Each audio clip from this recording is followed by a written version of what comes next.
Sounds like you'd like something on the history of marriage and control in America. I can put together a storytelling style overview that blends historical depth with narrative flow. Much like a talk, podcast script, or essay. Here's a structured version you could use as a foundation. The history of marriage and control in America. When marriage first took root in colonial America, it wasn't about romance. It was about property, stability, and control. English common law carried over to the colonies declared a principle called coverture. Under it, a woman's legal identity was absorbed into her husband's. She couldn't own property, sign contracts, or even keep her wages. In many cases, she was the property transferred from father to husband. Marriage was less a partnership than a merger. Control rested with the man. The 1800s brought cracks in that old order. The rise of industrialization allowed some women to work outside the home, and the women's rights movement began pressing for reforms. 1848, at Seneca Falls, Elizabeth Cady Stanton and others declared marriage a form of civil death for women. But it was a long fight. Throughout the mid-1800s, states began to pass married women's property acts allowing wives to retain some ownership of land and wages, but control was slow to loosen. Divorce laws were still restrictive, and society punished women who left their husbands far more than men who abandoned wives. The 1900s were a tug-of-war between autonomy and control. Early in the century, marriage was still tied to respectability. To be unmarried was to be suspect.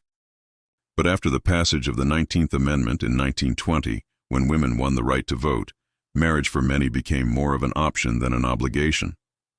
That's not to say that in marriage many women didn't remain secondary to their husbands, but beneath the surface, change kept building.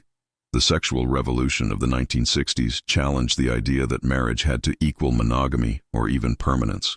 Meanwhile, no-fault divorce laws spread across states, ending the requirement to prove wrongdoing in order to leave.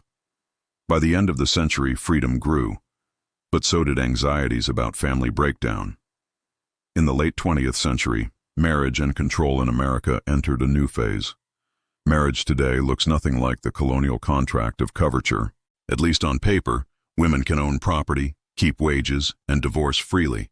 Interracial marriage was legalized nationwide in 1967, Loving vs. Virginia, and same-sex marriage became the law of the land in 2015, Obergefell vs. Hodges.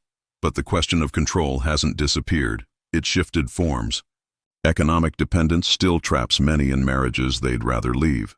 Social pressures still mark unmarried people, especially women, as incomplete. And politics often frames marriage as a moral battleground, from debates over abortion to who counts as family. Throughout American history, marriage has always been a mirror of power.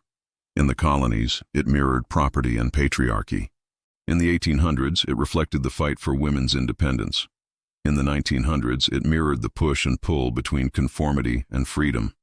In our own time, it mirrors the struggle between personal choice and cultural control. And beneath it all, the same question lingers. Is marriage a bond freely chosen or a structure built to keep people in line? Would you like me to expand this into a narrative storytelling essay with characters, anecdotes, and dramatized voices from each era? Or keep it as a clear historical overview with sharper analysis and sources?